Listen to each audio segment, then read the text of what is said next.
Dominant Protector. Credit to the author. 6,131-40.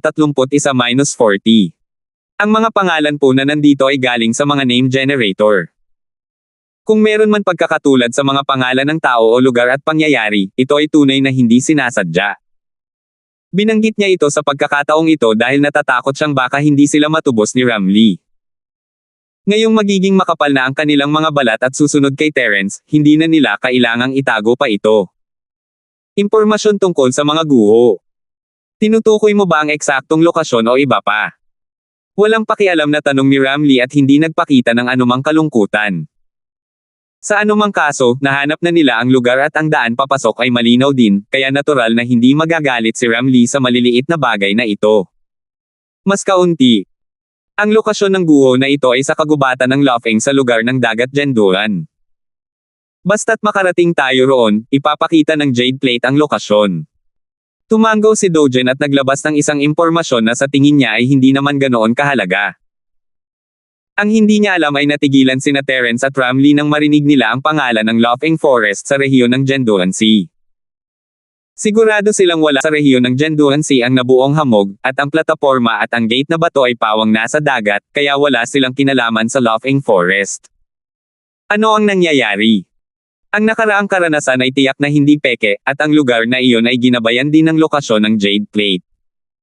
Kaya, nagsisinungaling ba si Dogen? Sigurado ka bang Laughing Forest yan sa lugar ng Jenduan Sea? Saan yan nanggaling? Tingnan ko nga. Alam ni Ramlee na naguguluhan si Terence, kaya hiningi niya kay Dogen ang bagay na yan. Master Ram, hindi ko dinala ang mga talaan dahil mahahalagang aklat ang mga ito mula sa bulwagan ng Altmaya.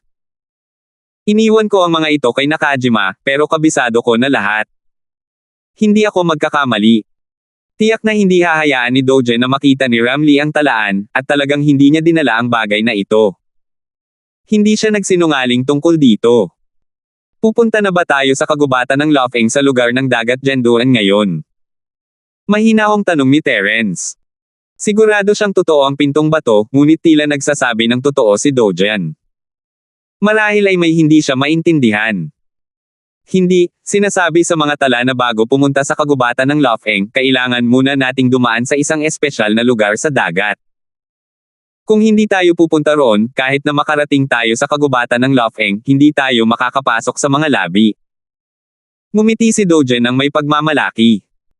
Naisip niya na mayroon na siyang kalamangan ngayon, at kung wala ang kanyang gabay, hindi mahahanap ni Terence at ng iba pa ang mga guho. Napakalawak ng dagat ng Timog Kontinente kaya't hindi ito naiiba sa paghahanap ng karayo sa tumpok ng dayami na may platong jade. Kahit na mapalad silang matagpuan ang mga guho sa kagubatan ng Laughing, hindi sila makakapasok sa mga guho nang hindi dumadaan sa isang espesyal na lugar sa dagat. Dahil dito, hindi nagatubili si Dogen na hayaan muna sina Ramlee at ang iba pa na pumunta sa Timog Kontinente. Hindi niya alam na aksidente na palang natagpuan ni Terence at Ramlee ang espesyal na lugar ng dagat na tinutukoy niya. Nagkatinginan sina Terence at Ram, naunawaan nilang maaaring mayroong isang pormasayo ng teleportasyon sa likod ng pintuang bato. Makakapasok lamang sila sa mga guho sa kagubatan ng Laughing sa pamamagitan ng pintuang batong ito. Sa kasong ito, lubos na kapanipaniwala ang mga sinabi ni Dogen.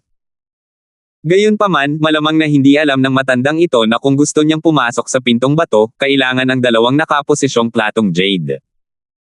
Kung hindi, hindi niya hahayaang kunin ni Ramlee ang isa. May iba pa bang impormasyon? Dapat ay may ilang talaan ng mga panganib o kayamanan sa mga guho, tama ba? Walang binanggit si Ram tungkol sa tarangkahang bato, ngunit patuloy na nagtanong tungkol sa mga labi. Sa kasamaang palad, paano nagawang ibunyag ni Dogen, ang tusong matandang lalaki, ang katotohanan ng ganoon kadali? Umiling lamang siya at sinabing, hindi ito nabanggit tungkol dito. Mayroon ding ilang mga tala na hindi ko maintindihan. Marahil ay malalaman lamang natin ito kapag narating na natin ang lugar at isinama ito sa aktwal na sitwasyon, kaya hindi ko na ito babanggitin ngayon. Alam mo ba kung saan ang espesyal na lugar ng dagat? Nagkunwari si Terence na walang alam, gusto niyang makita kung may itinatago si Dogen sa kanya. Alam ko pa rin ang pangkalahatang direksyon. Kapag dumating ang oras, sumunod ka lang sa akin. Sa wakas ay nakahanap si Dogen ng isang bagay na maipagmamalaki. Paano kung nasa kamay mo na ang jade plate na nagpoposisyon? Kailangan mo pa ring umasa sa akin para gabayan ka. Natawa si Terence sa sarili, pero hindi niya ibinunyag si Dogen. Pwede naman niya itong hayaang maging proud ng ilang sandali. Pagdating sa pantalan, natural na sumakay sina Terence at Ramlee sa espesyal na lumilipad na spirit beast ng Philhall habang si Faye ay dala sina Gusha at ang dalawa pa. Sina Dogen at ang iba pa ay walang mga lumilipad na spirit beast, kaya isang malaking lumilipad na spirit beast lang ang kaya nilang arkilahin mula sa pantalan. Mabagal ito, pero 8 tao ang kaya nitong dalhin. Wala silang ibang pagpipilian. Sino ang nag-utos sa kanila na maging mahirap ngayon? Kung wala si Spirit Jade, paano nila maiisip ang isang mahusay na lumilipad na Spirit Beast? Si Terence ang nagbigay sa kanila ng lahat ng ito. Ang pag-iisip pa lang tungkol sa ekspresyong iyon ay nagpaparamdam na kina Dogen at Bradley na gustong mamatay sa kahihiyan. Pagkatapos lumipad, hinayaan ni Terence si Dogen na lumipad sa unahan habang sila ay nakasunod at nagkukwentuhan. Naroon naman ang lugar, at mayroon siyang susi para mabuksan ang pintong bato. Hindi na kailangang magmadali. Matapos ang dobleng oras na ginugol kanina, sa wakas ay narating na ng grupo ang panlabas na bahagi ng Pormasayon. Hinintay ni Dogen na makalapit ang lumilipad na spirit beast ni Terence bago ngumiti, ito ang tinatayang lokasyon. Kakailanganin natin ang positioning jade plate para gabayan ang daan. Hindi ko alam kung bakit kailangan pa nating dumaan dito. Ayaw nang mag-aksaya pa ng oras ni Terence at itinuro ang ambon, hindi ko kailangan ng gabay ng jade plate. Dito tayo pupunta. Sundan mo ako ng mabuti at huwag maligaw. Natigilan sina Dogen at ang iba pa, hindi maintindihan kung bakit tila masigurado pa si Terence kaysa sa kanila. Si Gusha, na nasa likod ni Ferlan, ay humajejek. Itinuro niya sina Dogen at Bradley at sinabing, narinig niyo ba ang sinabi ng boss? Isa itong napakalakas na pormasayon ng maze. Kung hindi kayo susunod ng mabuti at maliga sa loob, hindi nyo kami masisisi. Tumawa ng mahina si Terence. Hindi niya naisip iyon. Dahil dinala niya rito ang mga tao mula sa Philhall, hindi na niya kailangang pigilan sila pagdating dito. Gayunpaman, nakita niyang interesante ang pangit na ekspresyon ni Dogen at Bradley. Kung gusto pa rin ni Gusha na takutin sila, hahayaan niya ito. Master Ram, nakasakay ka sa espesyal na lumilipad na spirit beast ng Philhall. Sa tingin ko, kailangang hatiin natin ang pasanin ng 1 o 2 tao mula sa Philhall. Sa ganitong paraan, makakapagpahinga tayo ng kaunti rito, at mapapabilis din natin ng husto para hindi maantala ang paglalakbay. Tumingin si Bradley kay Ramlee at seryosong sinabi. Talagang nag-aalala siya na baka mawala silang lahat ni Terence sa maze. Kung makakasakay siya sa parehong lumilipad na spirit beast kasama si Terence, magiging panatag na siya. Ang lumilipad na spirit beast na ginamit ng Philhall ay higit pa sa sapat para magkasya ang 4 na tao. Gayunpaman, kasama ni Terence si Ram, at sina Gusha at ang iba pa ay napakamatino at ayaw lumapit. Sina Dogen at ang iba pa ay hindi nang ahas na sabihin na gusto nilang lumapit dahil natatakot sila kay Terence. Ngayon, para hindi maiwan, kinailangang pilitin ni Bradley ang sarili na lumapit. 6,132. Ibig mong sabihin, gusto mong lumapit sa amin. Tumingin si Terence kay Bradley nang may bahagyang ngiti, at may kakaibang ekspresyon sa kanyang mga mata. Nanginig at nag-alangan si Bradley. Kalaban siya ni Terence, at kung pupunta siya ng ganito, tahimik ba siyang mamamatay sa pormasayon ng hamog sa dagat? Nag-alala rin si Dogen.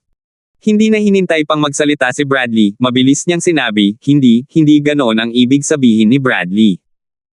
Gusto lang niyang sabihin na dapat kayong lumipad ng mas mabagal at alagaan ang bilis ng ating mga lumilipad na spirit beast. Ganito pala. Ayos lang. Mag-ingat kayong sumunod sa akin. Bahagyang ngumiti si Terence at tumalikod, hindi sila pinansin. Kinontrol niya ang lumilipad na spirit beast at lumipad patungo sa hagdan ng bato. Sa pagkakataong ito, hindi na niya kailangan ang tulong ng multo. Madali na kayang sundan ni Terence ang daanan ng labirinto. Naroon pa rin ang pansamantalang marka ng espiritu na iniwan niya, kaya hindi na niya kailangan ng jade plate para mahanap ang direksyon. Nang malapit na sila, kumuha si Terence ng isang jade compass. Hindi makikita ang mga baitang na bato hanggat hindi niya ito hawak sa kanyang kamay. Terence, nakapunta ka na ba rito dati? Hindi tanga si Dogen, mabubuhay sana siya ng walang kabuluhan kung hindi niya mahulaan ang katotohanan, dahil alam niyang pamilyar si Terence sa lugar na iyon. Anong pinagsasabi mo? Sundan mo ang amo ko. Bubugbugin kita kapag nagpatuloy ka pa sa pagsasalita. Nanlaki ang mamata ni Gusha. Hindi na siya makapaghintay na lumaban anumang oras at kahit saan. Mas makabubuti kung maglalakas loob na sumagot si Dogen. Nakaramdam ng pagkadismaya si Dogen, ngunit nagngingit-ngit pa rin siya at tiniis ito. Hindi siya kasing lakas ng kabilang panig, kaya't parang naghahangad siya ng kamatayan kung hindi niya ito tiniis. Kung hindi lang dahil sa katotohanang mayroon siyang mas maraming impormasyon tungkol sa mga labi, susuko na sana siya sa operasyong ito dahil wala siyang makukuhang anumang benepisyo. Tumalon pababa ang lahat mula sa mga lumilipad na spirit beast, at ang kanilang mga pakpak ay naganyong tao. Ang dalawa pang lumilipad na spirit beast ay patuloy na lumilipad sa mababang altitude. Naglakad sina Terence at Ram, at ang mga baitang na bato ay 10 hakbang na lang ang layo. Sina Dogen at Bradley, na nasa likuran, ay labis na nalito. Hindi nila alam kung paano nahanap nina Terence at ng iba pa ang lugar na ito. Isa itong nakatagong lugar na kahit may impormasyon pa, mahirap itong matagpuan agad. Maaari kayang mas detalyadong impormasyon ang mayroon sina Terence at Ramlee kaysa sa kanila. Naisip ni Dogen ang posibilidad na ito at mas lalong nakaramdam ng pagkabalisa. Ang tanging maaasahan niya ngayon ay ang impormasyong mayroon siya. Kung hindi siya kasing husay ni Terence at ng iba pa sa aspetong ito, tiyak na walang saysay ang paglalakbay na ito sa mga guho. Maya-maya, lumapit ang lahat sa plataporma. Inilagay ni Terence ang nakaposisyong jade plate sa uka na nakalantad sa gitna, at muling lumitaw ang malaking pintong bato. Natulala ang mga tao mula sa pilhol na hindi pa nakakakita nito noon. Nakatayo sa ilalim ng napakalaking pintong bato at nararamdaman ang sinaunang aura na nagmumula sa pinto, pakiramdam nila ay napakaliit nila. Bata, ang bilis mo namang bumalik. Nahanap mo na ba ang pangalawang susi? Nakita ng unggoy na may gininto ang buhok si Terence at nagtanong. Sandali pa lang siyang nakaalis, at natagpuan na niya ang pangalawang susi. Biro ba ito? Oo, may laban ka ba? Ngumiti si Terence at kumuha ng isa pang plato ng jade. Talaga? Mukhang minamaliit ka ni Master Monkey. Dahil nahanap mo na ang pangalawang susi, pwede ka nang pumasok. Pero may isang bagay na kailangan mong malaman, 5 tao lang ang pwedeng pumasok ng sabay-sabay dahil sa isang qualification token. Kung gusto mong magdala ng napakaraming tao, hindi sapat ang qualification token mo. Humajijek ang unggoy na may gininto ang buhok habang iniuunat ang kanyang malaking palad at itinuro ang iba pang mga tao. Kumurap si Terence, wala nga siyang sapat na espasyo para sa 5 tao. Kung tungkol naman sa mga tao mula sa Pilhol, wala itong pakialam. Kung hindi dahil sa mukha ni Ramlee, hindi niya sana sila dinala rito. Kung makapasok sila o hindi ay wala na siyang pakialam. Kung gusto kong makuha ang qualification token, kailangan pa ba kitang hamanin? Mabilis ang reaksyon ni Terence, naintindihan niya ang kahulugan nito. Tama iyan. Hanggat matatalo mo si Master Monkey, makakakuha ka ng qualification token sa bawat pagkakataon. Tumango ang unggoy na may gininto ang buhok at dumakma sa hangin. Lumitaw ang tungkod na itim na bato sa kanyang kamay at inihampas niya ito sa lupa. Nang inig ang bibig ni Terence, sumakit ang ulo niya nang makita ang itim na tungkod. Maaaring nanalo siya laban sa unggoy na may gininto ang buhok noong nakaraan, pero swerte lang talaga. Ang unggoy na may gininto ang buhok ay masyadong isang kaaway para kay Terence, ang kanyang pinakamalakas na galaw, tulad ng kamay na kumukuha ng kaluluwa, ang vortex ng kamalayan, at ang libing ng kidlat, ay pawang ganap na hindi tinatablan ng unggoy. Tanging isang super alchemy bomb lamang ang maaaring magdulot ng banta sa kanya. Pero pagkatapos ng isang pagkakataong iyon, hindi na binigyan ng gininto ang buhok na unggoy si Terence ng pagkakataong gumawa muli ng isang super alchemy bomb. Kung walang sapat na oras, kahit na magamit niya ito, hindi ito sapat para magdulot ng malaking pinsala sa gininto ang buhok na unggoy. Sayang naman at natalo mo na si Master Monkey ng isang beses. Kaya naman, hindi ka kwalipikado para patuloy na hamanin si Master Monkey. Kung hindi, pwede kitang turuan ng magandang aral at ipaalam sa iyo na hindi seryoso si Master Monkey noon. Itinaas ng unggoy na may gininto ang buhok ang batong patpat at itinutok ito kay Terence, ang mukha ay puno ng awa. Hindi na kailangang mag-alala ni Terence na wala na naman sa kanya ang karapatang humamon, kaya ano pa ang dapat niyang isipin? Boss, tuturuan ko ng leksyon ang unggoy na ito. Masyado siyang mayabang. Baka sa mukha ni Gusha ang sabik. Wala siyang pakialam kung malakas man o hindi ang kalaban niya, basta't kaya nitong lumaban. Kahit na ang lalaking ito ay nakaharap sa isang kalaban na wala pa sa yugto ng pundasyon, maaari pa rin siyang lumaban ng may malaking interes, lalo na ang isang nilalang na mas malakas kaysa sa kanya. Mas magiging interesante pa itong lumaban. Hindi mo kailangang ibaba ang sarili mo sa antas ng unggoy na ito. Isa lamang itong papat. Sapat na ang aking qualification token, kaya hindi natin kailangan ng napakaraming tao para makapasok sa mga guho. Ikinumpas ni Terence ang kanyang kamay, hindi sumasang-ayon sa kahilingan ni Gusha.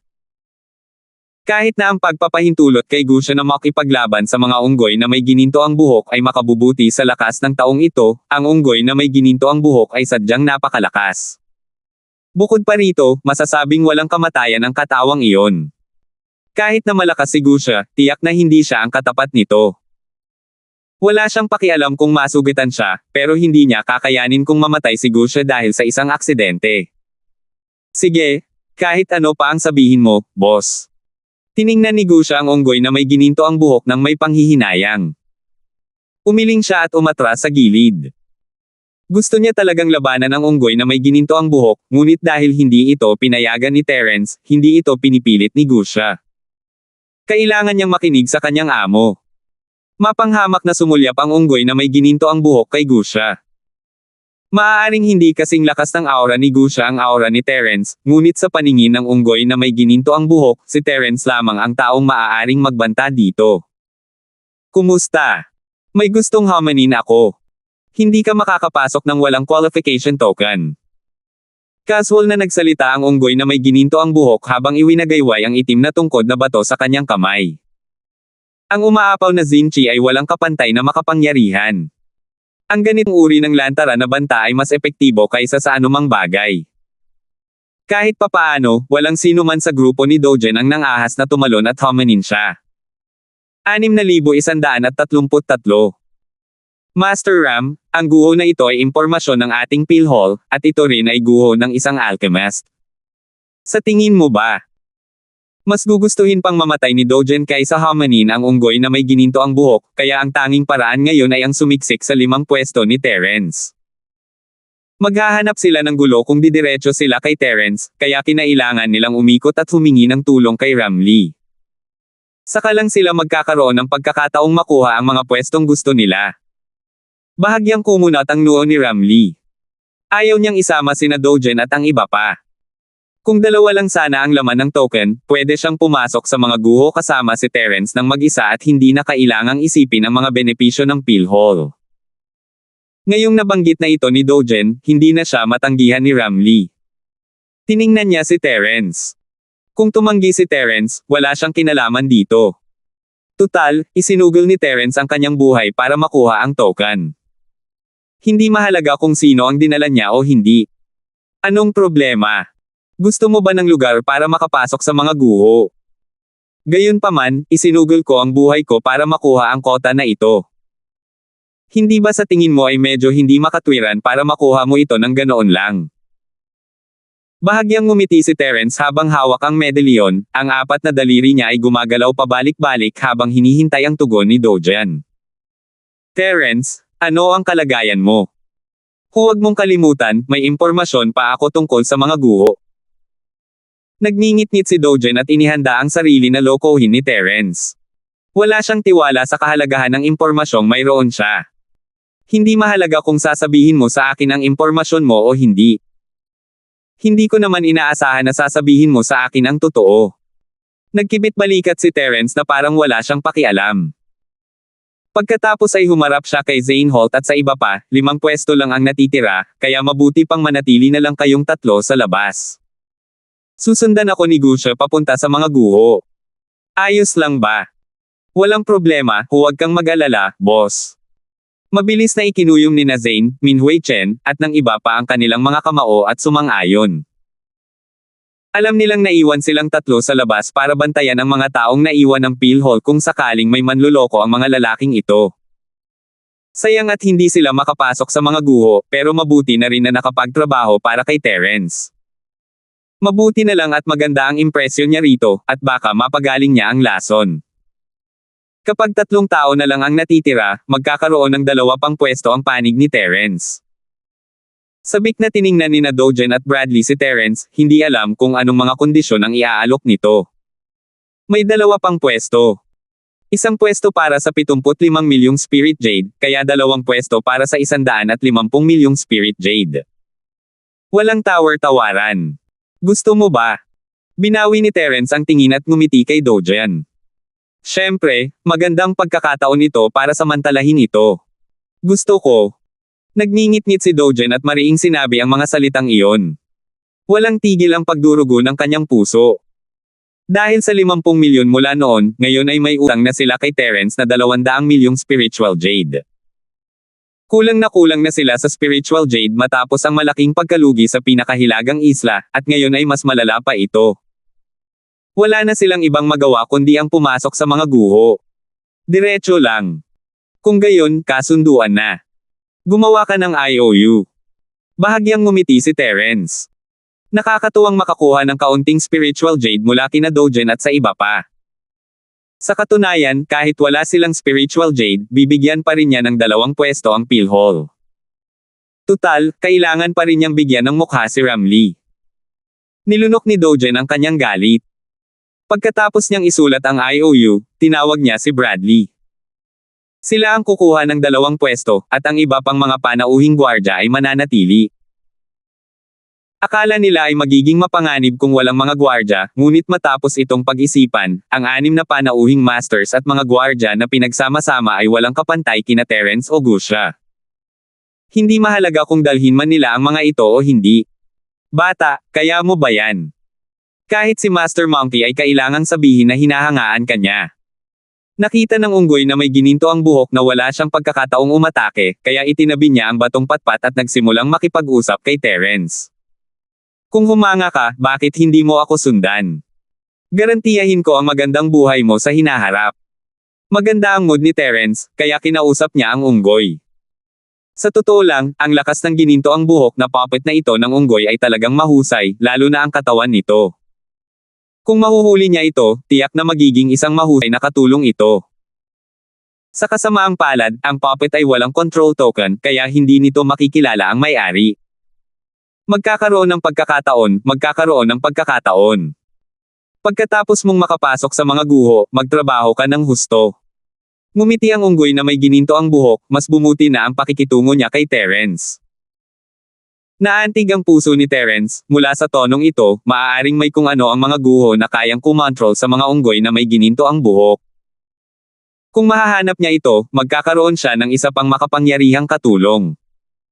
May mga mungkahi ka ba? Bakit hindi mo sabihin sa akin? Bubuksan na sana ni Terence ang pintong bato, ngunit hindi siya nagmamadali. Gusto pa niyang makakuha ng karagdagang impormasyon. Imposibleng umasa kay Dojen at sa iba pa para magbahagi ng impormasyon, sila pang dalawa ang magaling magtagos sa likod ng mga eksena, at matatawa sila sa kanilang sarili kung hindi sila magbibigay ng peking impormasyon para ibintang kay Terence. Wala akong anumang mungkahi, at hindi ko masasabi sa iyo kahit na mayroon ako. Mas mabuting ikaw na ang mag-explore nito. Tumawa ang unggoy na may gininto ang buhok at kumaway sa gilid, sinenyasan si Terence na buksan ang pinto. Bahagyang ngumiti si Terence at hindi ito pinansin. Matapos ilagay ang token sa uka, inilagay niya ang pangalawang positioning jade plate sa pabilog na uka. Dahan-dahang naglabas ng mahinang liwanag ang jade plate at nagsimulang umikot. Nagsimulang yumanig ang malaking pintong bato, at nagliwanag din ang mahiwagang mga disenyo sa pintong bato. Bukas ang pinto. Umatras si Terence sa gilid at pinrotektahan si Ramlee sa likuran niya. Ang kanyang mga mata ay nakatuon sa malaking pintong bato na unti-unting bumubukas. Sa kabilang banda, ang mga mata ni Ramlee ay hindi nakatingin sa pintuang bato, nakatingin ang mga ito kay Terence mula simula hanggang katapusan, at namula ang kanyang magandang mukha. Mabuti na lang at ang atensyon ng lahat ay nasa malaking pintong bato rin. Walang nakapansin sa kakaibang kilos ni Terence. Mas lalong natuwa si Gusha. Maliit na siwang pa lang ang nabuksan ng pintong bato at hindi na siya makapaghintay na sumugod at tingnan ito. Boss, ang siksik ng espiritual na chi sa loob. Doble ang lakas nito kumpara rito. Si Gusha ang pinakamalapit sa pintuang bato, kaya siya ang pinakasensitibo sa aura na lumalabas mula sa pintuang bato. Napakayaman nga nito. Mukhang magandang lugar talaga ang mga labi ng alchemist na ito, maraming magagandang bagay sa loob. Tumango si Terence, kontento. Kailangan niyang maghanap ng mahalagang lugar na matutuklasan, kung hindi ay sayang lang ang oras niya. Habang nagsasalita siya, mas mabilis na bumukas ang pintong bato. Halos bumukas na ito ng tuluyan. Nauna nang naglakad si Terence patungo sa pintong bato, ngunit nauna pang pumasok si Gusha kay Terence. Umiling si Terence habang nakangiti. Alam niyang nag-aalala ang lalaki sa kung anong panganib, kaya naman siya ang unang sumugod. Dahil sa lakas ni Terence, hindi siya gaanong mahina kaysa kay Gusha. Hindi dapat magkaroon ng anumang panganib sa likod ng pintong bato. Dahil ang pagsubok sa unggoy na may gininto ang buhok ay nagbigay daan sa kanila mabuksan ang pintong bato, ang Panginoon ng mga guho ay walang anumang balak na pahirapan ang mga nahuhuli. Ito rin ang dahilan kung bakit hindi pinigilan ni Terence si Gusha. 6,134. Nang akmang susundan sila ni Terence papasok, ang mga jade plate na nasa gitna ng plataporma at ang pintong bato ay parehong umalis sa mga uka at lumipad papunta sa mga kamay ni Terence. Magagamit mo pa rin ang dalawang susi na ito mamaya, pwede mo nang itago yan para sa sarili mo. Sana ay maging maayos ang lahat para sa iyo. Kumaway ang unggoy na may gininto ang buhok kay Terence habang nakangiti. Kakaligpit lang ni Terence ng jade plate at wala siyang oras para magsalita nang maramdaman niya ang dahan-daang pagsara ng pintong bato. May puwersang humihila sa kanya, kay Ramlee, at sa dalawang tao mula sa pamilyang Zing na nasa loob. Malakas ang puwersa, ngunit hindi marahas. Hindi ito nalabanan ni Terence at nahila siya kasama ng tatlo. Nanlabo ang paningin ni Terence, at hindi niya namamalayang ipinadala niya ang kanyang spirit sense at natagpuan ang kanyang sarili at ang apat na iba pa na nakatayo sa isang bakanting stone hall. Boss, walang laman dito. Walang tao. May iba pa bang nakarating dito bago tayo? Si Gusha, na unang pumasok, ay tumingin sa paligid at naglakad-lakad, ngunit wala siyang nakitang anumang mahalaga. Para maging eksakto, wala silang nakitang kahit ano. Kung ito ay isang bahay, tiyak na ilalarawan ito bilang isang bahay na may apat na dingding lamang. Dapat din itong dahil sa pagkakaroon ng isang pormasayon, kaya nangyari ang sitwasyong ito, hindi ba? Casual na sagot ni Terence at kumuha ng isang jade plate. Dahil magagamit pa rin ang dalawang platong jade na ito, maaari rin itong gamitin para sa parehong layunin. Tulad ng plataporma mula sa dati, kung ang maplatong jade ay hindi nakabaon sa gitna, hindi lilito ang malaking pintong bato. Walang nakitang puti o berdeng tuldok sa platong jade, at walang liwanag na gagabay sa kanya. Hindi rin naman ito naapektuhan ng spirit sense ni Terence, na para bang hindi ito gaanong kapaki-pakinabang. Panginoon ng pangalawang angkan, Zing, mayroon bang anumang tala tungkol sa lugar na ito sa impormasyong hawak mo? Itinaas ni Terence ang kanyang ulo upang tingnan si Dojan. Mabuti na isinama ko silang dalawa at gamitin ang mga ito. Maaaring may itinago si Dojan noong may mga benepisyo naman, pero ngayong wala na at umuusad na ang mga ito, hindi na kailangang mag-alala si Terence tungkol sa kanya. Malamang ay wala siyang gagawin ng palihim. Nagsalita si Dojan bilang pagsang-ayon. Matapos ang maingat na pag-iisip, itinuro niya ang isang lugar at sinabing, mukhang nabanggit sa mga tala ang isang katulad na sitwasyon. Kung hindi ako nagkakamali, dapat ay may mekanismo sa direksyong iyon. Maaari kang pumunta at tingnan ito. Itong lugar na ito. Sinundan ni Terence ang daliri niya papunta sa lugar at tinapakan ang lupa. Tama. May espesyal ba roon? Nakita ni Dojan na walang anumang panganib at dahan-daang sumunod, tinulungan si Terence. Sa kasamaang palad, wala sa kanila ang nakahanap ng kahit ano. Ang lokasyon na ito ay eksaktong kapareho ng ibang mga lugar, at wala silang makitang anumang espesyal. Umiling si Terence at hinawakan ang dalawang plato ng jade, paulit-ulit na itinuturo ang mga ito, ngunit wala pa ring reaksyon. Huwag mong sabihing hindi natin kailangan ang location jade plate dito, kundi ang qualification token. Nahulaan ni Terence na kapag binubuksan ang pintong bato, kailangan muna nilang gamitin ang token para makita ang puwang para sa Jade Plate, kaya malamang na ganito rin ang taktika. Hindi niya kinuha ang mga token bago siya pumasok, kusang lumabas ang dalawang plato ng Jade, kaya dapat ay naroon pa rin ang mga token sa pinto. Gayunpaman, sarado na ang pasukan, at hindi mailabas ni Terence ang token kahit gusto niya. Napakamot din ng ulo si Dojan. Kung ang kanyang impormasyon ay hindi tugma sa aktual na sitwasyon sa mga guho, magiging malaking problema ito. Paano kung ang impormasyon ay nagsasabing ito ay isang ligtas na lugar para itago ang kayamanan, ngunit ito pala ang pinakadelikadong lugar? Hindi ba siya mamamatay ng hindi makatarungan? Malalim ang iniisip ng lahat. Tanging si Gusyo lang ang palaboy-laboy pa rin, nakikiramdam sa paligid. Sa sandaling ito, isang malamig na liwanag ng espada ang biglang lumitaw sa tabi ni Terence, na tumpak na tumama sa kanyang leeg. Nagulat si Terence at hindi namamalayang na isaaktibo niya ang kanyang kidlat.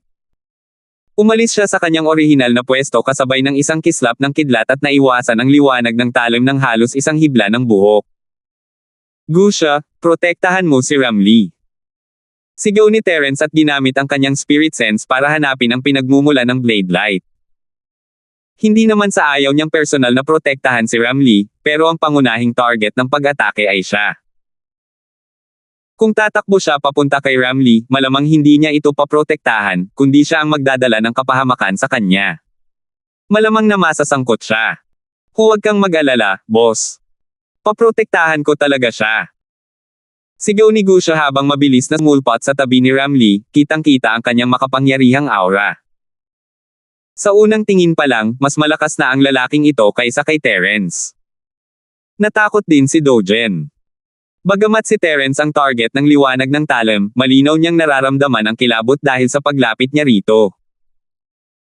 Kung sakaling nakatutok sa kanya ang talim, malamang ay mapuputulan siya sa kalahati bago pa man siya makareact. Matapos gamulong at gumapang palabas ng kanilang kinatatayuan, pinili ni Dojan at Bradley na tumakbo papunta sa tabi ni Ramlee ng sabay. Dahil pinoprotektahan ni Gusya si Ramlee, kahit papaano ay nakakuha sila ng kaunting liwanag. Terence, mag-ingat ka, namula ang mukha ni Ramlee, at hindi siya mapakali sa kalokohan ni Gusya. Tiningnan niya si Terence nang may pag-aalala. Hindi tumama ang liwanag ng talim at gumuhit ng isang magandang arco sa hangin bago tuluyang nawala. Bago pa matapos magsalita si Ramlee, bigla itong sumulpot sa likuran ni Terence at tahimik na sumugod pababa. Muling ginamit ni Terence ang kanyang Thunder Escape technique at naiwasan ang blade light ng napakalaki. Nabigla siya, hindi napansin ng kanyang spirit sense ang blade light. Kung hindi dahil sa babala ng Jade Space at sa kanyang likas na hilig na iligtas ang kanyang buhay, baka hindi siya nakataka sa pagkakataong ito. Ano ba to? Kung hindi ako ang inaatake nito kundi sinasalungat sina Ram at Gusya, sa palagay ko ay mahihirapan silang labanan ito. Hindi naglakas loob si Terence na manatili sa iisang lugar ng matagal, paulit-ulit siyang umiwas, iniisip kung paano ito haharapin. Kahit nakatitig pa rin sa kanya ang liwanag ng kutsilyo, sino ang makakasiguro na hindi ito biglang mababaliw at aatake kay Ram? Terence, mag-ingat ka. Biglang sumigaw ng malakas si Ramlee. Kahit si Gusya ay hindi mas mabilis kaysa sa kanya. Dahil nang bumaba ang liwanag ng blade, isa pang liwanag ng blade ang lumitaw mula sa manipis na hangin at tumama sa kung saan dumapo ang arko ng kidlat. Dalawang blade light. Mabilis din ang tibok ng puso ni Terence. Ginamit niya ang kanyang katawan upang kontrolin ang kidlat, na agad na nagbabago ng direksyon ng arko ng kidlat. Bahagya niyang naiwasan ang pangalawang nakakatakot na liwanag ng talim, ngunit isa na namang nawala ay biglang lumitaw, hinabol si Terence. Boss, tutulungan kita. Nag-aalab ang puso ni Gusya sa pagkabalisa. Hindi na hinintay ang sagot ni Terence, umungal na siya at sumugod. Ang kanyang kamao ay nakabalot ng marahas at purong chi habang inaatake niya ang isa sa mga blade lights gamit ang lahat ng kanyang lakas. 6,135. Huwag kang lumapit, protektahan mo si Ramlee. Sumigaw si Terence nang lumitaw ang mga pakpak na parang multo sa kanyang likod. Habang lumalapit ang dalawang teknik ng pagtakas gamit ang kidlat, tumaas ng ilang beses ang kanyang bilis ng paggalaw. Sinuntok ni Gusha ang isang suntok, at nawala ang liwanag ng talam. Hindi siya komportable matapos tamaan ng isang bakanteng lugar gamit ang lahat ng kanyang lakas. Matapos marinig ang sigaw ni Terence, masunurin siyang umatras kahit ayaw niyang gawin iyon. Ayaw niyang maapektuhan ang mga galaw ni Terence. Sa kasamaang palad, huli na ang lahat para umatras siya. Ang liwanag ng talim na nawala ay nagsimulang tumama kay Gusha. Patuloy itong kumikislap sa kanyang katawan. Ang bawat atake ay sapat na upang patayin ang isang early-stage mountain split expert sa isang iglap. Umugang ng paulit-ulit si Gusha. Isang mabilis na umiikot na asul na agos ng tubig ang lumitaw sa paligid ng kanyang katawan. Hindi nito naapektuhan ang kanyang suntok kahit kaunti, ngunit nang tumagas ang sinag ng saber, ito ay nailihis ng umiikot na puwersa ng agos ng tubig. Dahil dito, naiwasan ng lalaking ito ang atake ng walang anumang aksidente. Nakahinga ng maluwag si Terence. Ang kakayahang harangan ni Gusha ang isang ilaw ay nasa loob ng kanyang inaasahan. Ang tanging magagawa niya lang ay umasa na magiging maayos si Ramlee. Di nagtagal, nawalan na ng oras si Terence para mag-alala tungkol sa iba. Matapos tanggalin ni Gusha ang isa sa mga blade light, hindi na siya masyadong nakahinga ng maluwag. Lumitaw ang ikatlong blade light sa paligid niya pagkatapos ng isang buntong hininga. Kung hindi dahil sa kidlat at mga pakpak na mabilis ang multo, hindi talaga mahaharang ni Terence ang dalawang blade lights na ito na maayos ang pagkakatugma. Hindi gaanong malakas ang kanyang katawan, at kung siya ay matamaan, malubha siyang masasaktan, kung hindi man ay mamamatay. Hindi man lang nang ahas na huminga ng malakas sina Dogen at Bradley. Maingat silang nagtago sa likod ni Ramlee at tumingin sa paligid ng may takot sa kanilang mga mata. Natatakot sila na biglang lumitaw ang isang nakamamatay na liwanag ng kutsilyo. Dahil sa kanilang maliliit na katawan, wala silang pinagkaiba sa tofu sa ilalim ng ganoong antas ng liwanag ng kutsilyo. Malamang ay wala silang kwalipikasyon para patayin ang liwanag ng kutsilyo. Labis na nababalisa si Ramlee, ngunit hindi niya mapigilan si Terence. Sa unang pagkakataon, kinasusuklaman niya ang sarili dahil sa hindi wastong paglilinang at pagtutuon sa paggawa ng mga elixir.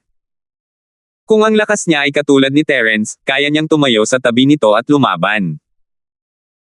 Sa lakas ni Zhang Lijo, kung talagang gustong magsanay ni Ramlee, hindi siya magiging masyadong mahina. Kahit hindi siya maihahambing kay Terence, malalampasan niya ang mga nasa tugatog ng kaharian ng Profound. Lumilipad si Terence sa ere, at dahil sa Stone Hall kaya nagkaroon siya ng sapat na espasyo. Mayroon ng tatlong blade lights na umaatake sa kanya, at sa tuwing hindi ito tama, nawawala ang mga ito at muling lilito sa ibang anggulo. Sa ilalim ng tatlong malas at kakaibang blade lights, kahit si Terence ay medyo nataranta. Gayunpaman, medyo nalilito rin siya. Ano ang nangyayari? Kung ang layunin ay patayin si Terence, hindi magkakaroon ng oras si Terence para tumugon sa signal ng Jade Space kung sakaling mabigla siya. Kapag napatay si Terence, hindi na magagawa ni Gusha na ipagtanggol ang sarili laban sa apat na blade lights, at gayon din sina Dogen at ang iba pa. Maaari kayang ang mga blade light na ito ay isang uri ng pagsubok.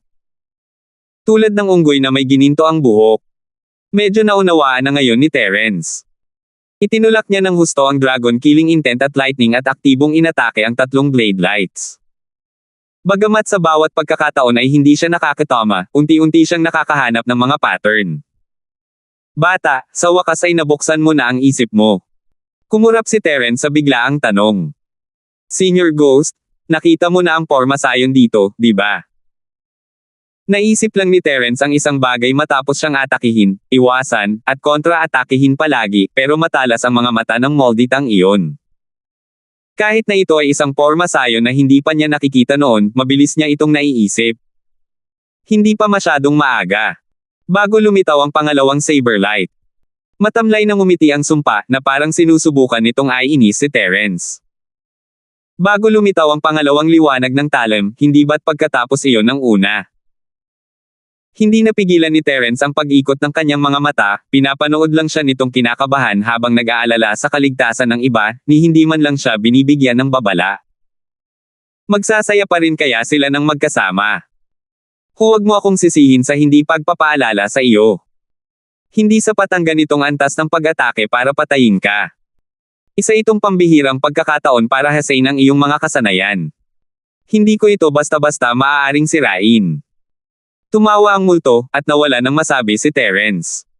Kung ganoon, dapat talaga akong magpasalamat sa iyo, matandang lalaki. Hindi alam ni Terence kung tatawa o iiyak habang sumasagot sa sarili. Bigla siyang gumamit ng libu-libong papalit ng kahoy sa kagubatan. Daan-daang Terence ang sabay-sabay na lumitaw sa stone hall. Sandaling tumigil ang apat na blade lights, pagkatapos ay kumikislap ng mabilis, patuloy na inaatake ang mga clone ni Terence. Maging si Gusha ay iniwan. Binawi ni Terence ang kanyang spirit sense sa isang maliit na lugar at ginamit ang kanyang clone para gabayan ang blade light papunta sa lugar na ito para maghanap ng mga bakas.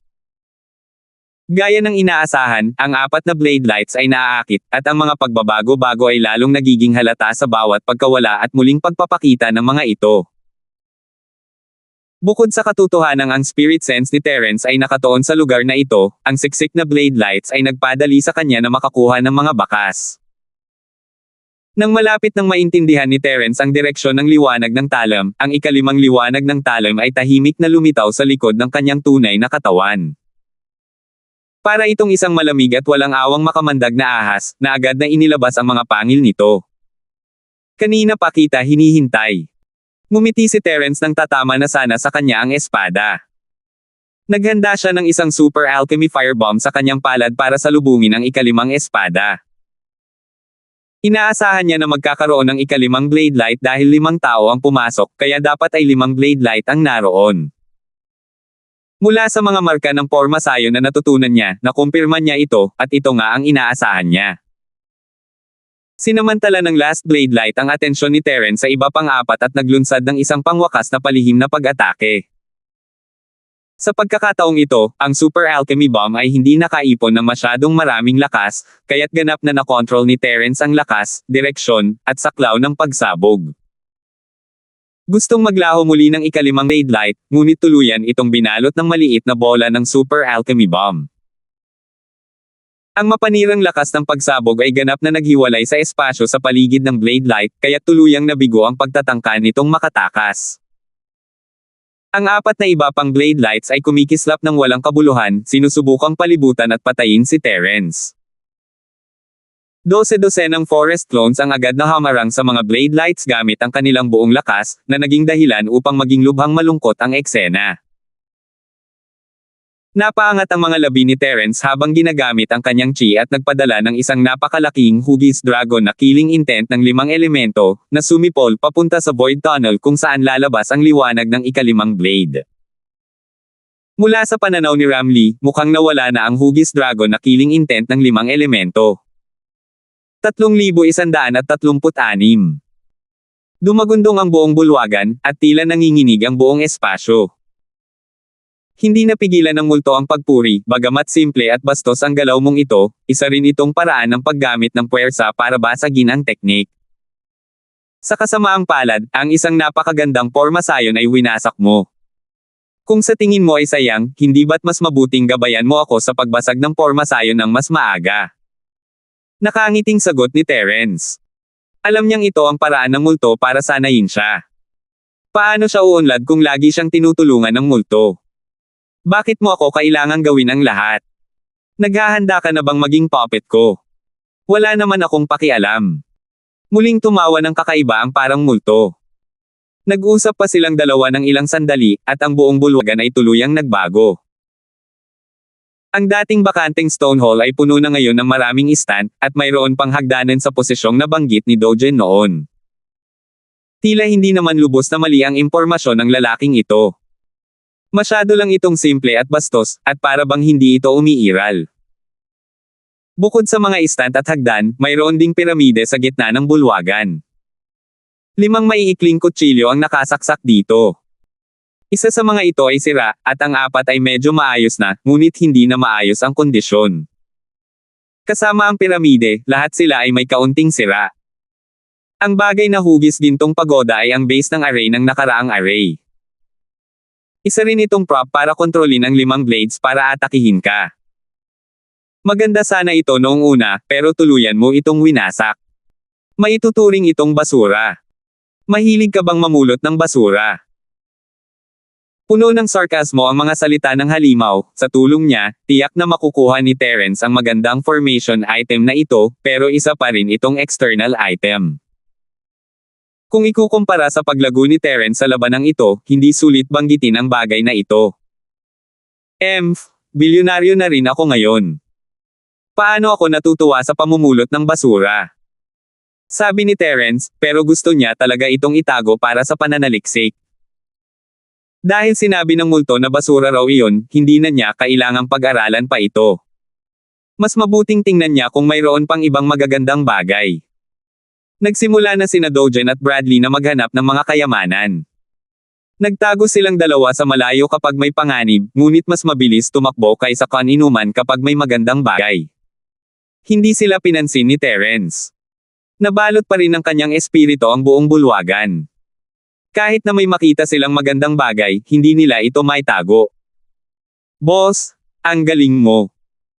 Mukhang kailangan ko pa ring palakasin ang cultivation ko, kung hindi ay mahihirapan akong maabyutin ang mga yapak ni boss. Bati ni Gusha kay Terence nang nakangiti pagkababa niya. Palagi niyang iniisip na si Terence ang una at siya ang pangalawa.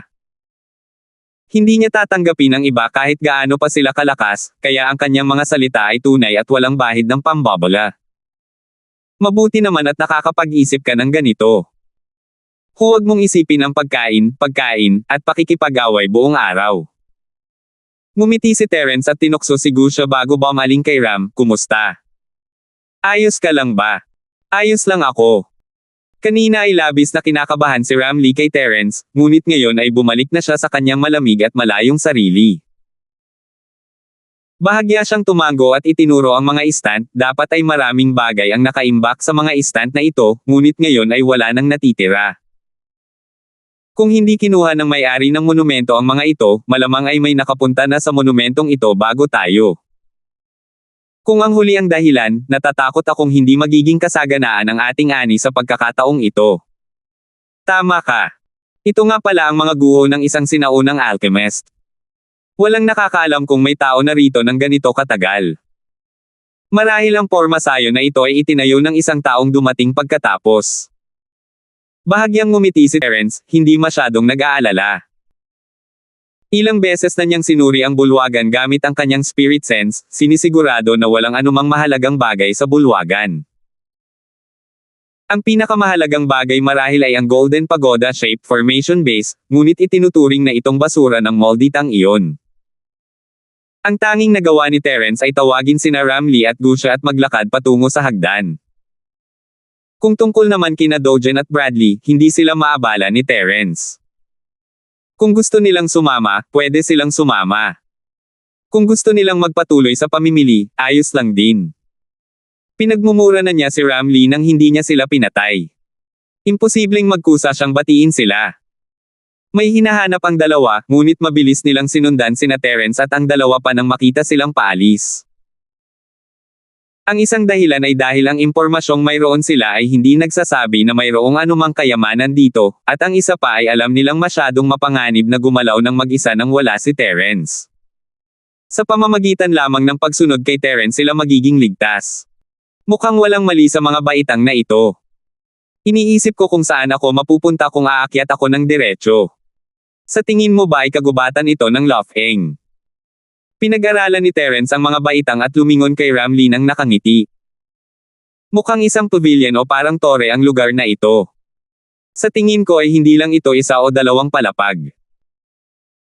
Marahil ay maaari lamang tayong mateleport papunta sa kagubatan ng Lofeng sa huling palapag, bulong ni Ram Lee sa sarili sandali bago dahan-daang ipinaliwanag ang kanyang mga haka-haka. May katuturan iyan. Umakyat muna tayo at tingnan natin. Hindi makita ng espiritu ni Terence ang nangyayari sa hagdan, kaya nagpasya siyang umakyat na lang. Sandaling tumigil si Terence nang marating niya ang unang baitang, nakaramdam siya ng puwersang tumutulak sa kanya palayo, ngunit napakahina nito kaya't hindi niya ito mahagilap kung hindi siya magbibigay pansin.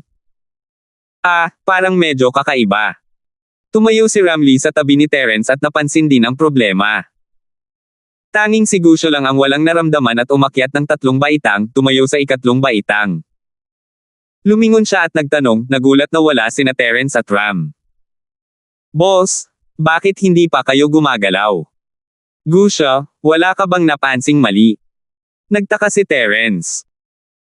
Maaari kayang ang puwersang ito ay nakakaapekto lamang sa mga taong nagsasanay at si Gusha ay isang halimaw sa dagat. Mali. Parang may mali. Medyo matarik ba ang mga baitang? Bakit pakiramdam ko ay babagsak ito pabalik? Nag-isip sandali si Gusha at tumango ng seryoso. Hindi alam ni Terence ang sasabihin, ang pagtanggi at ang matarik na bahagi ng hagdan ay magkaiba. Sinasadya ba ng lalaking ito na pumunta rito para magpatawa, di ba? Hindi pa umaakyat sa hagdan sina Dogen at Bradley. Hindi nagsalita ang dalawang lalaki, tanging ang mga galaw ni Terence ang kanilang pinagtuunan ng pansin. Dahil hindi naman ito ang tamang oras, hindi na sila nagmadaling sumunod. Maghihintay na lang sila hanggang sa maging malinaw ang sitwasyon. Nagkatinginan sina Terence at Ram at tumango. Sabay silang humakbang pasulong, at ang kanilang kimika ay lalong lumalim, ngunit hindi pa nila ito namalayan. 3,137. Tumayo si Terence sa ikalawang baitang at maingat itong dinama, lumalakas ang puwersa, halos doble ang lakas kaysa sa unang baitang. Mahina pa rin ito, ngunit ang takbo ng pangyayari ay nagpabago sa kanyang ekspresyon. Kung dedouble ang puwersang salungat sa bawat hakbang niya, mahihirapan siyang tapusin ang mga baitang na iyon. Hindi makita ng espiritual na pandaman ni Terence ang sitwasyon sa susunod na antas, ngunit nakikita niya ang bilang ng mga baitang. Wala masyadong baitang, 18 lang. Pero kung totoo nga ang hula niya, ang puwersang pagtanggi ay magiging 130,000 beses na mas malakas kaysa sa unang yugto sa huling yugto. Mahina ang unang yugto, pero kung mararamdaman ito ni Terence, isa itong puwersang hindi niya maaaring baliwalain. Gaano kaya ito kalakas matapos itong palakasin ng 130,000 beses? Alam ni Terence na hindi niya kayang labanan ang ganitong antas ng pagtanggi. Hindi rin maganda ang itsura ng mukha ni Ramlee. Pareho ang iniisip niya at ni Terence. Kung hindi ito mapigilan ni Terence, hindi na niya kailangang pag-usapan pa ang tungkol sa kanya. Ang pinakamahusay na paraan para masubukan ang kanyang teorya ay ang magpatuloy. Hindi na kinailangang magsalita pa ang dalawa at halos sabay na humakbang papunta sa ikatlong baitang. Hinihintay sila ni Gusha sa tuktok. Siya ang unang umakyat, pero hindi niya man lang inisip ang iniisip ni Terence at ng iba pa, habang kalmadong nakatingin sa kanilang dalawa. Tulad ng inaasahan. Seryosong tumingin si Terence kay Ramlee. Tumango si Ramlee at itinaas ang kanyang ulo upang tingnan ang natitirang 15 baitang sa harap niya. Bumantong hininga siya ng mahina at sinabing, sa tuwing tataas ito, doble ito kaysa sa nakaraang baitang. Kung titingnan ang aking kasalukuyang lakas, natatakot akong magtiyaga lamang ako hanggang sa maabot ko ang ranggo 11 o 12. Wala na akong magagawang mas mataas pa. Kung ganito talaga ang sitwasyon, natatakot akong hindi ko rin ito malalampasan. Kung hindi ako mali, dito lang ako makakaakyat. Hindi epektibo ang ibang paraan. Bahagyang ngumiti si Terence habang ibinubukan niya ang kanyang mga pakpak na parang ghost speed, sinusubukang lumipad pataas, ngunit hindi man lang siya makaalis sa lupa. Hindi epektibo ang mga pakpak na parang multo, gayon din ang teknik ng pagtakas gamit ang kidlat.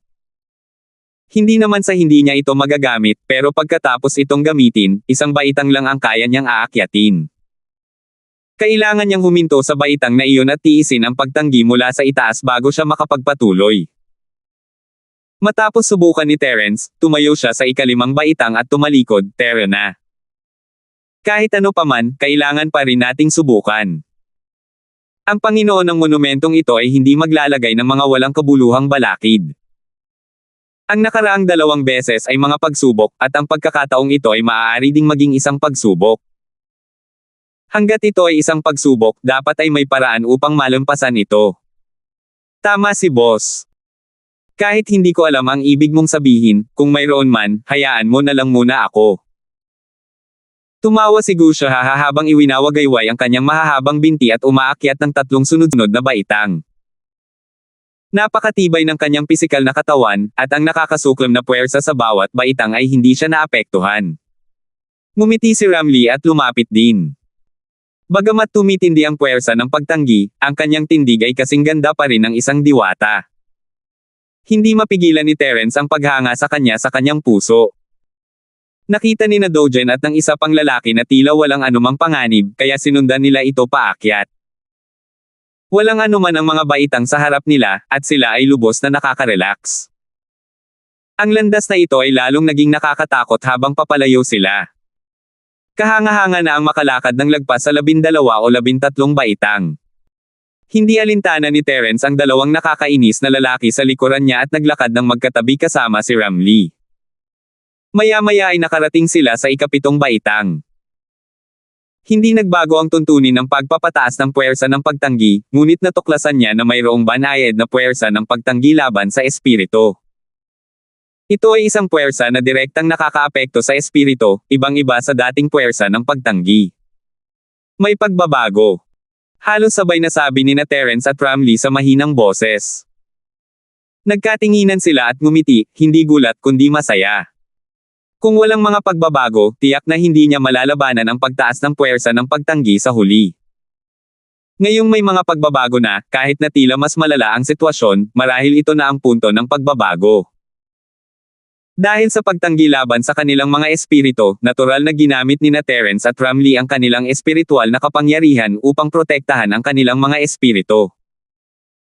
Sa isang iglap, halos naglaho ang kapangyarihan laban sa kanilang mga espiritu, at hindi lamang iyon, kundi lubos ding nabawasan ang pagtanggi laban sa kanilang mga katawan. Sabay na nagliwanag ang mga mata ng dalawa. Tunay nga, ang pagbabago ay nagdulot ng isang mahalagang pagbabago.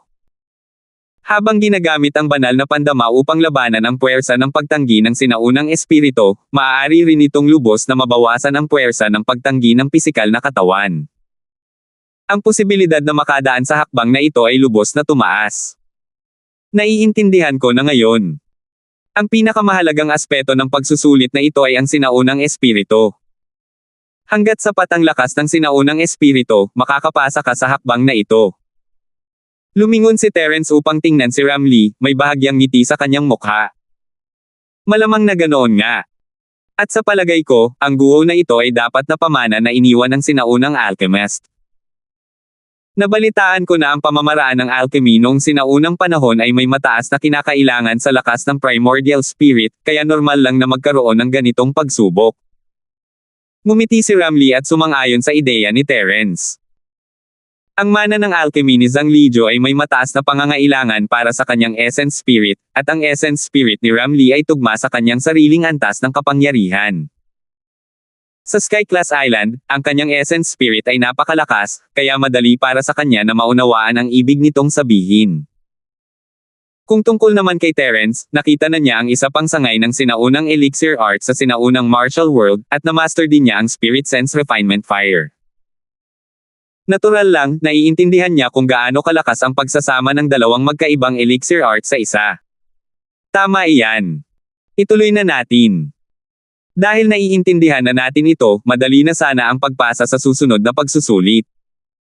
Ngumiti si Terence at nagpatuloy sa paglalakad kasama si Ramlee. Sa tulong ng kanyang espiritual na kapangyarihan, ang unang 16 o 17 hakbang ay hindi na naging problema. Ang tanging kailangan niyang alalahanin ay kung kaya ba niya o hindi ang huling hakbang. Kung tungkol naman kay Guxia, hindi nag-aalala si Terence. Hindi naman siya isang alchemist, pero napakalakas ng katawan niya, kahit si Terence mismo ay walang kapantay para sa kanya. Kung pag-uusapan ng kamalayan, hindi rin naman mas mahina ang mga royal sea beast ng sinaunang martial world. Bukod pa riyan, si Guxia ay isang mutated si serpent dragon. Pagkatapos ng lahat ng panahong ito ng paglaki, ang kanyang espiritu ay bahagyang mas mahina lamang kaysa kay Terence. Nakakaramdam na sina Dogen at Bradley ng kaunting pressure mula sa likuran, lalo na pagkatapos nilang makahakbang sa 7 baitang. Ang nakakasuklam na puwersa laban sa kanilang sinaunang espiritu ay nagpahirap sa kanila na makagalaw kahit 1 pulgada. Wala sa kanilang ugali ang paglinang ng kanilang sinaunang espiritu, kaya mabuti na lang at nagawa nilang magpumilit at hindi maitulak pababa sa 7 baitang, kahit na ang puwersa sa baitang na ito ay hindi naman talaga gaanong kalakas. Wala talagang pakialam si Terence sa kanilang dalawa. Umakyat sila ni Ramlee sa hagdan at di nagtagal ay narating nila ang ika-17 baitang. Nasa sukdulan na si Ramlee sa puntong ito. Namumutla ang mukha niya habang nakatayo sa ika-17 baitang, at bahagyang nanginginig ang katawan niya. Pakiramdam niya ay mahuhulog siya. 3,138. Kumusta ka na? Isang baitang na lang ang natitira, pwede ka na bang umakyat? Si Terence ay nasa ilalim din ng matinding pressure, pero mas mabuti na iyon kaysa tumayo para makaalala. Sa oras na ito, sigurado siyang malalampasan niya ang ika-18 baitang. Kahit na dumobble pa ang puwersa matapos itong hamina, hindi pa rin makakaalis si Terence sa hagdan. Kung hindi lang dahil sa paghihintay niya sa pagbabalik ng alaala, nakarating na sana siya sa ika-18 baitang. Ako. Nagtitiyaga ako. Kaya ko talaga to. Bahagyang nanginginig ang boses ni Ramlee, pero hindi siya susuko kahit anong mangyari. Si Gu siya ang pinaka-relax sa kanilang tatlo. Hindi kasing lakas ng kay Terence ang kanyang espiritu, ngunit mas malakas ito kaysa kay Ramlee. Kung pag-uusapan ang lakas ng kanyang katawan, kahit ang pinagsamang lakas nina Terence at Ramlee ay walang makakapantay sa kanya. Mas relax pa siya kaysa kay Terence noong nasa ika-17 baitang na ito. Boss, sa tingin mo ba ay hihina ng kaunti ang nakakainis na puwersang ito kung haharangen ko ang harapan? Umusog si Gu siya ng isang hakbang sa gilid, sinusubukang harangan sina Terence at Ramlee sa likuran niya. Kung magtatagumpay siya, matutulungan niya si Ramlee. Sa kasamaang palad, ang nakakasuklam na puwersang ito ay hindi nagmula sa harapan, kundi direktang kumikilos sa katawan ng lahat, at walang paraan upang labanan ito. Walang silbi. Pwede ka nang mauna. Ikinumpas ni Terence ang kanyang kamay, nakakunot ang noo habang iniisip kung paano niya matutulungan si Ramlee. Hindi niya ito pwedeng iwan na lang basta-basta, kahit anong mangyari. Dahil magkasama sila rito, kailangan nilang magkasamang galugarin ang mga guho. Alinman sa walang pumunta, o kailangan nilang magkasamang pumunta. Napakamot ng ulo si Gu siya. Dahil inutusan siya ng kanyang amo na mauna sa pag-akyat, siya ang mauuna sa pag-akyat. Makikita rin niya kung may iba pang kakaibang bagay doon sa itaas. Mabuti. Boss, aakyat muna ako. Siguro wala ng pressure doon sa taas. Ngumisi si Gu siya at humakbang papunta sa huling baitang. Dumobble agad ang di nakikitang puwersa ng pag-atres. Doble ito sa kanyang sinaunang espiritu at pisikal na katawan. Madali pa rin itong nahawakan ni Gu siya sa ika-17 baitang, ngunit muntik na siyang matamba nang maapakan niya ang huling baitang. Namuo ang mga kalamnan sa buong katawan ni Gu siya. Hindi niya napigil ang mapaungol ng malakas. Lumabas ang mga ugat sa kanyang noo. Halatang nasa estado na siya ng pagpupersage. Sa totoo lang, hindi niya talaga inaasahan ang ganitong uri ng pressure. Kahit alam niyang doble ang lakas ng huling hakbang kumpara sa orihinal at handa siyang tiisin ito, natuklasan pa rin niya na minamaliit niya ang kakilakilabot ng huling hakbang. Nakayuko na ang katawan ni Gu siya. Nakayuko ang kanyang mga binti habang sinusuportahan niya ang sarili sa lupa gamit ang buong lakas niya. Nakahawak din ang kanyang mga kamay sa lupa, at mahigpit na nakahawak ang 10 daliri niya sa lupa. Bagamat hindi niya kayang sirain ang mga baitang, kahit papaano ay nakagbibigay siya ng kaunting lakas. Naningkit ang mga mata ni Terence. Tila lampas sa kanyang imahinasyon ang kapangyarihan ng huling yugto. Akala niya ay hindi gaanong makakaapekto ang huling yugto kay Gu siya nang makita niya kung gaano carelax si Gu siya dati, ngunit kabaligtaran pala ang nangyari. Terence, para sa hakbang na ito, mas malakas ang espiritu, mas kaunti ang pressure. Ang dahilan kung bakit biglang napagod si Gu siya ay marahil dahil ang puwersa ng pagtanggi na tumaas sa huling hakbang ay lumampas na sa limitasyon ng kanyang espiritu. Ilang beses na hingal si Ramlee at halos hindi niya natapos ang pangungusap. Sa katunayan, ito rin ang kanyang sariling karanasan. Sa ika-16 na baitang, relax pa rin si Ramlee, ngunit pagkatapos niyang makatapak sa ika-17 na baitang, agad na nasira ang limitasyon ng kanyang sinaunang espiritu, kaya bigla siyang nakaramdam ng matinding hirap. Sa mas madaling salita, naisip ni Ramlee na ang pagtaas ng puwersang salungat sa ika-17 baitang ay mahigit doble kaysa sa ika-16 na baitang. Siyempre, isa lamang itong ilusyon. Dahil lumampas ito sa limitasyon na kayang tiisin ng sinaunang espiritu, ang puwersang salungat na Hamina dahil sa banal na pandama ay lubhang nabawasan, at parang mas lalo pang tumaas ang puwersang salungat. Kailangan lang mag-isip sandali ni Terence para maintindihan ang ibig niyang sabihin. Halimbawa, kung ang puwersa ng pagtanggi sa ika-17 baitang ay 2, maayos naman ang espiritu ni Gusia sa baitang na ito, kaya maaari niyang pahinain ang puwersa ng 1.5. Ngunit sa ika-13 baitang, ang puwersa ng pagtanggi ay naging 4, na lumampas sa limitasyon ng kanyang espiritu, at ang puwersa ng pagpapahina ay 2.5 na lamang. Ang hakbang mismo ay dinoble lamang ang puwersa ng pagtanggi, ngunit mula sa pakiramdam ni Gusia, malinaw na ang puwersa ng pagtanggi ay hindi kasing lakas ng kanyang inaasahan. Hindi lamang nito dodoblehin ang puwersa, kundi dodoblehin pa ito. Mayroon ka bang mga ideya para malutas ang problemang ito? Kumunat ang noo ni Terence. Hindi siya mapakali at wala siyang maisip na epektibong paraan ngayon. Ang tanging maitatanong niya lang ay ang opinyon ni Ramlee. Dahil ang hakbang na ito ay nangangailangan ng primordial spirit na gumamit ng espiritual na kapangyarihan upang pahinain ang puwersa ng pagtanggi, sa palagay ko ay maaaring maging epektibo ang ilang mga kasanayan sa espiritual na pandama. Dapat ay mayroon ka ng karanasan sa larangang ito, tama ba? Walang masama sa pagsubok nito. Hindi nagatubili si Ram. Alam niya na si Terence ay may ilang makapangyarihang kasanayan sa mga pag-atake sa espiritual na pandama, ngunit wala ng ibang paraan. Maaari lamang niya itong subukan. May katuturan iyan. Marahil ay isang epektibong paraan ito. Lumiwanag ang mga mata ni Terence. Hindi siya nakakaramdam ng masyadong matinding pressure dati, at madali siyang makatayo sa hagdan gamit ang kanyang espiritual na pandama, kaya hindi niya ginamit ang kanyang espiritual na pandama. Matapos ipaalala ni Ramlee, agad na pinagalitan ni Terence ang sarili dahil sa pagiging masyadong tanga. Hindi niya maisip ang ganoong kasimpleng bagay. Kung pag-uusapan ng kamalayan, ang pinakamahusay na galaw ni Terence ay ang kamay na kumukuha ng kaluluwa, ngunit hindi ito angkop para sa sitwasyong ito. Maaaring mas epektibo ang vortex. Hindi na nakatiis si Gusia sa ika-18 baitang, at mabilis na nagpakawala si Terence ng 3 spirit vortex sa paligid ni Gusia. Si Gusia, na nahihirapang kumapit, ay biglang naramdaman ang pagluwag ng kanyang katawan. Ang napakalaking puwersang panlaban ay halos nawala ng kalahati. Habang lumalaban siya ng buong lakas, sa ilalim ng tulak ng kontrapuwersa, ang kanyang katawan ay biglang sumugod ng may malakas na pag-ugong. Para itong likas na kilos ng isang sprinter na nasa preparatory action matapos marinig ang starting gun.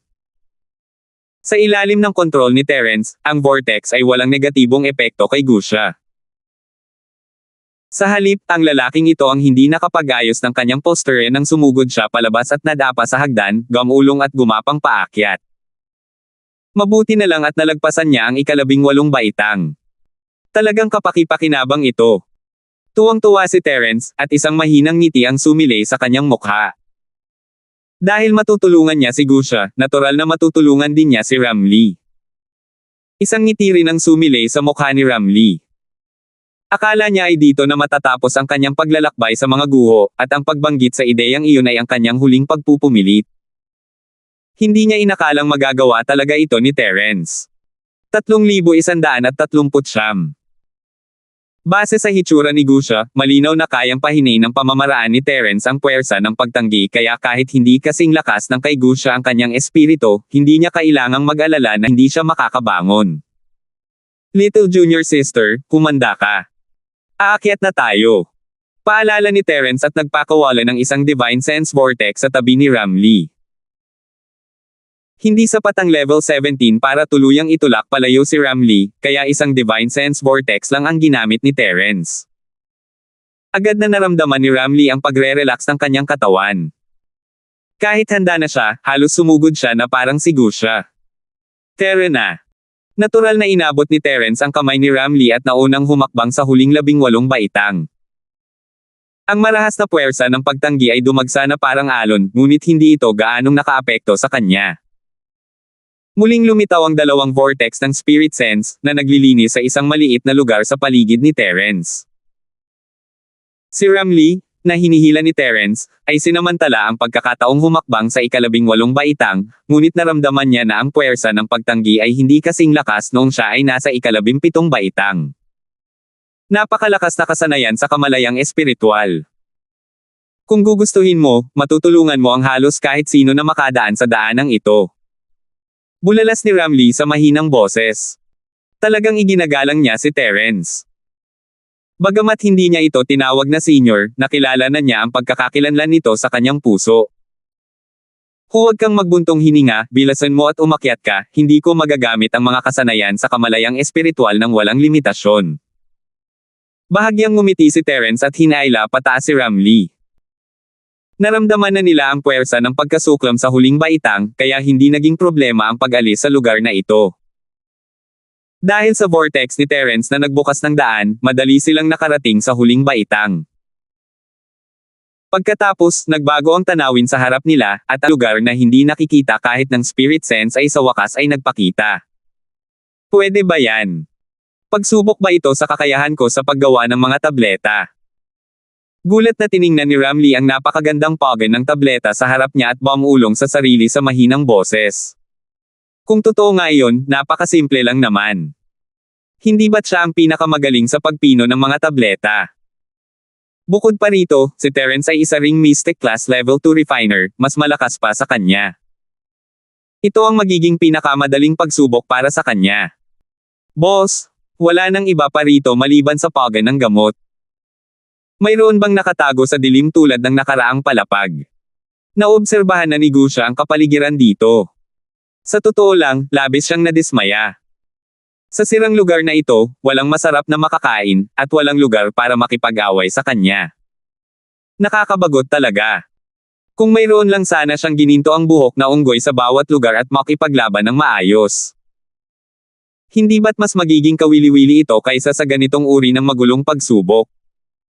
Hindi pinansin ni Terence si Gusha.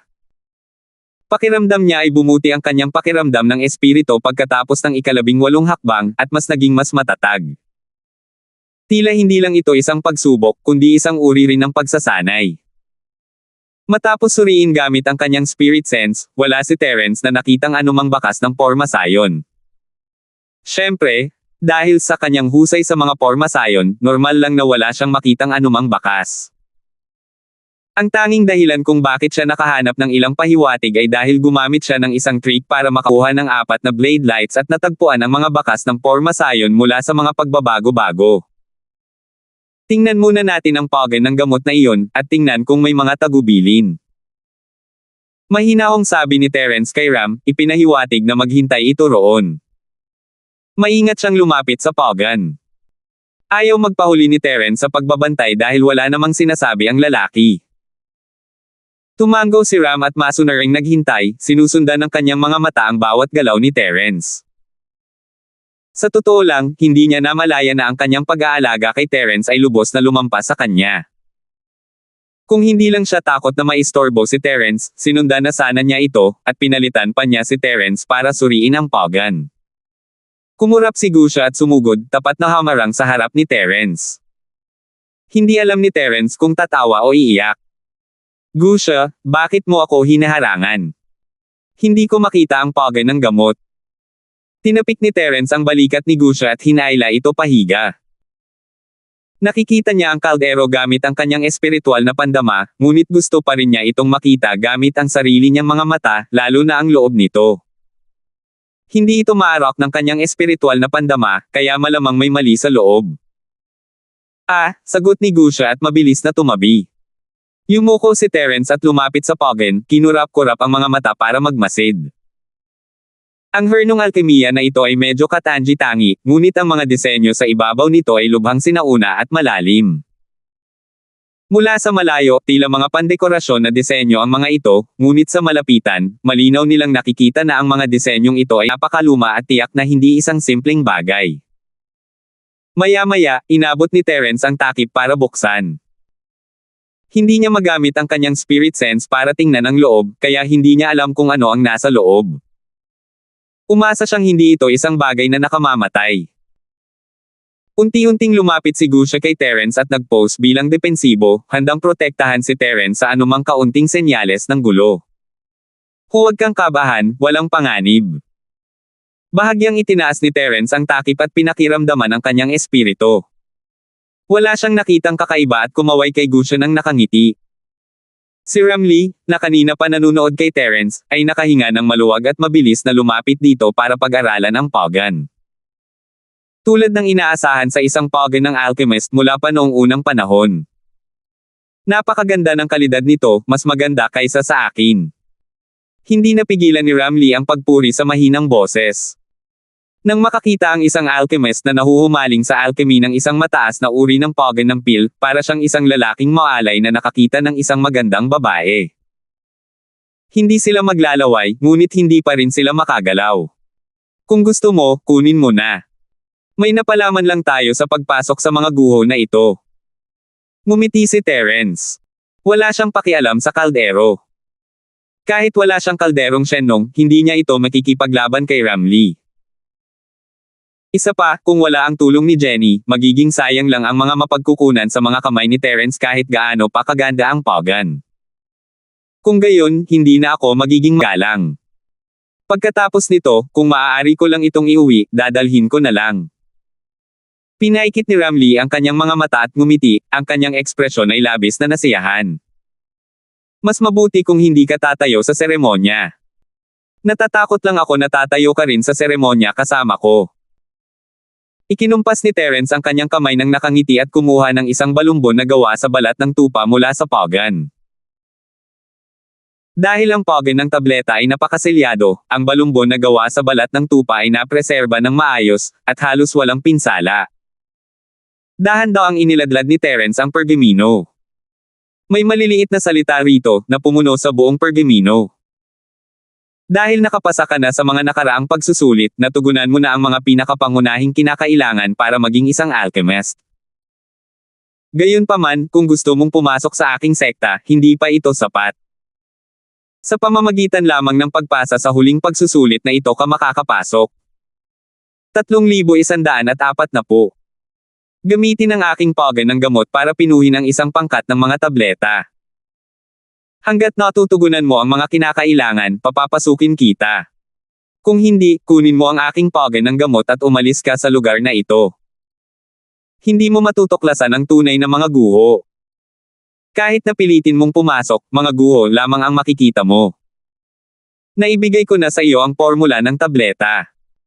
Maaari kang manatili rito pansamantala bago mo ito pag-aralan ng mabuti.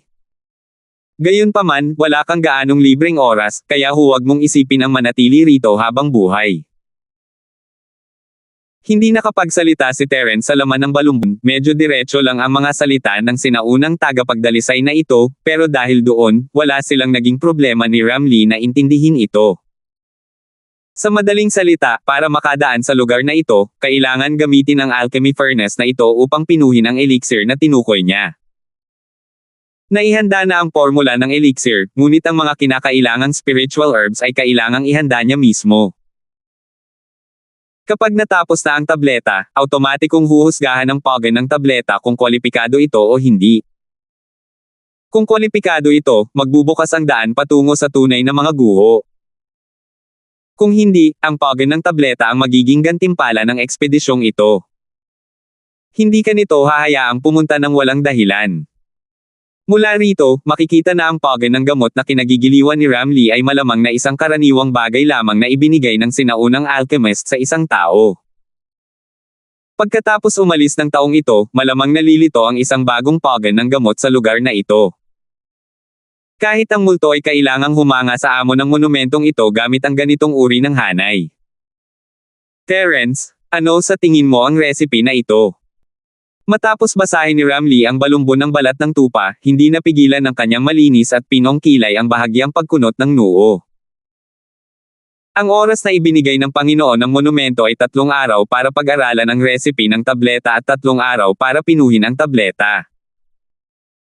Sa madaling salita, kung hindi nila matagumpay na mapino ang tableta sa loob ng 6 na araw, sa pilitang ita-teleport sila palabas. Walang gaanong libreng oras, at iyon ang ibig sabihin noon. Nang unang makita ito ni Terence, iniisip niya kung mayroon pa bang natitirang libreng oras pagkatapos maubos ang libreng oras. Malinaw na hindi. Hindi ko pa nakikita ang recipe na ito para sa Pildores. Hindi naman bihira o mahal ang mga materyales na kailangan, pero hindi rin mababa ang kahirapan sa pagpipino. Marahil ay gusto ng Panginoon ng monumento na maiwasan ang pagkawala ng pagkakataon ng mga taong lumahok sa pagsusulit dahil wala silang sapat na mahahalagang spirit herbs. Bumantong hininga ng mahina si Terence. Kung gagamitin niya ang kanyang Shenlong cauldron at ilalagay ang recipe, madali lang sana ang paggawa ng mga Pildores. Pagkatapos ng pinakabagong upgrade ni Jenny, malamang ay makakagawa na siya kahit ng Black Grade Level 4 o 5 na Pildores. Sayang at iginiit ng lalaki na gamitin ang kanyang cauldron, kaya't si Terence ay nanunood lamang mula sa gilid. Oo, hindi pa na ipapamahagi ang recipe na ito.